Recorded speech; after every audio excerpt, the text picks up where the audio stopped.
एक गांव में एक लालची औरत अपने पति के साथ रहती थी। उसका एक बेटा था जिसका नाम बाबूलाल था। वह कोई काम धाम नहीं करता था, बस पूरा दिन गांव में इधर उधर मंडराता रहता बाबू राम बिना इसका तो कोई काम ही नहीं है। ऐसा भी कोई होता है भला? था। एक बार अगर और मुझे राम प्यारी बोले ना तो एक लगाऊंगी। चुपचाप यहाँ से चला जा, नहीं तो मुझसे बुरा कोई नहीं होगा। अरे सुमन, तुम गुस्सा क्यों होती हो? तुम मुझे बहुत अच्छी लगती तो ये बाबू राम तो अपनी आदतों से बाजी नहीं आने वाला है बिल्कुल भी। हो। मैं तुमसे शादी करना चाहता हूँ। मुझसे शादी के सपने छोड़ और निकल यहाँ से। बड़ा आया शादी करने वाला। फिर इतना बोलकर सुमन गुस्से में वहां से चली जाती है। तभी बाबूलाल का दोस्त वहां से गुजर ये क्या, बाबू राम का तो बेइज्जती हो गया। सुमन तो शादी करने के लिए मना कर दी। अब क्या करेगा बाबू राम? रहा होता है। अरे बाबू भाई, ये सुमन तुमसे क्या कह रही थी? कुछ नहीं भाई, अपने प्यार का इजहार कर रही थी। लेकिन भाई उसके हाव भाव से तो कुछ और ही लग रहा था। बाबू भाई मेरी बात मानो तो तुम इस ओ भाई भी कितना झूठा है, उसने कैसे झूठ झूठ कह दिया सुमन के बारे में। ओहो, कोई इतना झूठा भी हो सकता है? से दूर ही रहा करो। गांव वाले बोलते हैं इस सुमन के ऊपर चुड़ैल का साया है। ये रात को अकेले वीराने में घूमती है। कुछ लोगों ने तो इसके उल्टे पैर तक देखे हैं, तुम्हें पता है ना? ओ माय गॉड, सुमन क्या निकली? चुड़ैल? ओहो, सुमन चुड़ैल। उल्टे पैर चुड़ैल की निशानी होते हैं। चल बेवकूफ, तेरा दिमाग खराब हो गया जो इतनी सुंदर लड़की को चुड़ैल बोल रहा है। सुमन कोई चुड़ैल वुड़ैल नहीं है, मैं तो इसी से शादी करूंगा। फिर इतना बोलकर वह अपने घर बाबू राम के ऊपर तो उसके प्यार का जो छाया हुआ था ना, वो आगे से पता चलने वाला है क्या होगा उसके साथ। की ओर चल देता है।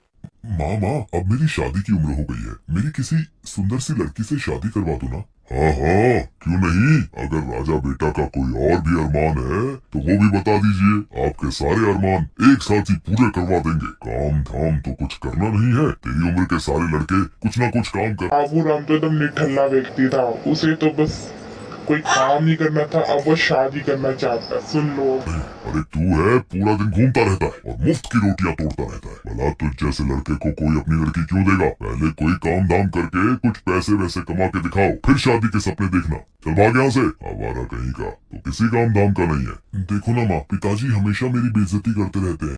अब उसे ऐसे लगने लगा कि उसका पिताजी बेइज्जती कर रहे हैं। भाई देखो, उसकी इज्जत ही कहाँ थी कि उसको बेइज्जती उसके पिताजी कर रहे हैं। किसी दिन मैं घर छोड़ के ही चला जाऊंगा। अरे नहीं नहीं बेटा, कैसी बातें कर रहे हो? ये सब तुम्हारा ही तो है। अजी आप तो रह नहीं दो। हर वक्त मेरे भोले भाले बेटे को नीचा दिखाते रहते हो। अजी हमारे पास इतनी धन दौलत है, क्या आप ये सब अपने साथ ऊपर लेके जाओगे? सीधी होती ना, कितनी प्यारी होती ना। क्या आपकी भी माँ ऐसे ही है? तो कमेंट करके बताओ। भला मेरे बेटे को कमाने की क्या जरूरत है?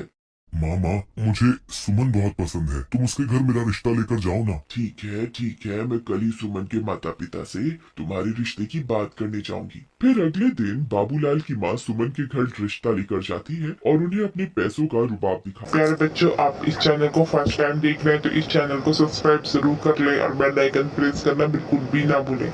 वीडियो अच्छी लगती है तो लाइक भी जरूर करें, साथ ही कमेंट करना भी बिल्कुल ना भूलें। है। देखिए बहन जी, आप बहुत अमीर लोग हैं और हम गरीब। मेरे पास आपको देने के लिए कुछ भी नहीं है। तुम्हारी किस्मत बहुत अच्छी है जो तुम्हारी लड़की की शादी मेरे बेटे से हो रही है। बस तुम सुमन की शादी मेरे बेटे से करवा दो। मुझे तुमसे कुछ ये क्या, उसकी माँ भी सुमन से शादी करना चाहती थी? अरे मत करो सुमन से शादी, सुमन एक चुड़ैल है। नहीं चाहिए। इतना बोलकर वह वापस अपने घर की ओर चल देती है। अगले दिन सुमन और बाबूलाल की शादी हो जाती है। बाबूलाल सुमन से शादी करके फूला नहीं समाता।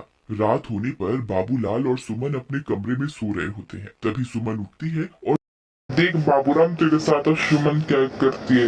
बड़ा प्यार का भूत सवार था ना, तेरा भूत निकालेगी सुमन। सीधा घर से बाहर निकल जाती है और जंगल की ओर चल पड़ती है। बाबूलाल के दोस्त को सुमन पर पहले से ही शक होता है, इसलिए वह उस पर पहले से ही निगरानी रखे हुए होता है। अरे ये भाभी इतनी रात गए कहाँ जा रही है? मुझे बताओ, दोस्तों को भी कोई काम नहीं होता। घर की औरतें जब निकलती हैं तो उनको ताकता झांकता। अब बता, बाबूराम का दोस्त क्या कर रहा? ताका झांकी तो कर रहा है वो। इनका पीछा करना होगा। फिर चीमा सुमन का पीछा करने लगता है। तभी चलते चलते सुमन के पैर उल्टे हो जाते हैं। अरे मर गए रे, इसके तो पैर ही उल्टे हो गए। मेरा मेरा शक सही निकला, ये तो चुड़ैल निकली। तभी देखते ही देखते सुमन चुड़ैल में बदल जाती है और अरे दैया, मैं तो डर गई, ये तो चुड़ैल निकली। ओ भी इतनी डरावनी चुड़ैल, अब बाबूराम का क्या होगा? गुफा के अंदर घुस जाती है।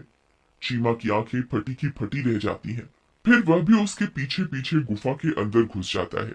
ए हैवानों के देवता, मैं आपको 9 बलि चढ़ा चुकी हूँ, बस एक बलि और चढ़ाते ही मैं सर्व। भाई साहब, जो सुमन ने जो बोला ना, इसको तो कानों पे ना विश्वास नहीं हो रहा। सुमन कितनी डरावनी चुड़ैल निकल गई। ओ माय गॉड, अब क्या होने वाला है बाबू का? शक्तिमान बन जाऊंगी, फिर मैं इन शक्तियों से पूरी दुनिया पर राज करूंगी। मुझे अभी के अभी सारी बात बाबूलाल को जाकर बतानी होगी। फिर वह सीधा भागता हुआ बाबूलाल के घर जाता है और खिड़की से उसे आवाज देता है। दैया रे दैया, चुड़ैल क्या बोल रही है? ये तो भाई कानों पे विश्वास ही नहीं हो रहा। ये चुड़ैल कह रही है, कितनी शकल बोली थी ना सुमन की, अब क्या निकली सुमन। बाबू भाई उठो, मुझे तुम्हें बहुत जरूरी बात बतानी है, जल्दी उठो। अरे क्या हुआ भाई, इतनी रात तुम यहाँ क्या कर रहे हो? भाई मैंने तुम्हें पहले ही कहा था कि तुम्हारी बीवी चुड़ैल है, लेकिन तुमने मेरी बात का विश्वास नहीं किया था। भाई मुझे लगता है कि तुम्हारा चलो, किसी को तो चुड़ैल यानी कि सुमन के हकीकत के बारे में पता था। बाबूराम का दोस्त बाबूराम को बताना चाहते। ये बाबूराम कितना बेवकूफ है ना। ओहो, दिमाग खराब हो गया है जो ये बहकी बहकी बातें कर रही हो। अच्छा तो ये बताओ कि क्या सुमन घर पे है? इतने में सुमन वहां आ जाती है। क्या हुआ चीमा भैया, इतनी रात गए कैसे आना हुआ? चीमा सुमन को घर पर देखकर हक्का बक्का रह जाता है। कुछ नहीं भाभी जी, मैं तो बस यहाँ से गुजर रहा था तो। ये तो सुमन भी आ गई। बाबूराम तो हकीकत बता भी नहीं पाया वो बाबूराम को कुछ भी।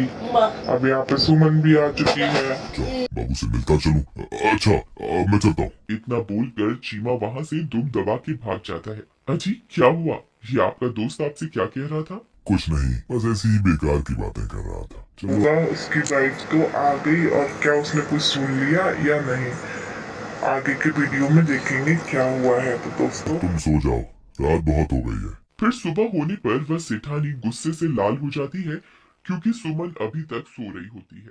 ए बहूरानी, तुम लोगों ने चैनल सब्सक्राइब नहीं किया तो चैनल सब्सक्राइब सबसे पहले कर लो, साथ ही बेल आइकन प्रेस करना बिल्कुल भी ना भूलना।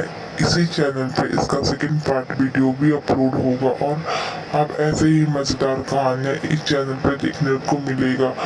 और साथ ही अपने दोस्तों भाइयों को शेयर भी जरूर करो।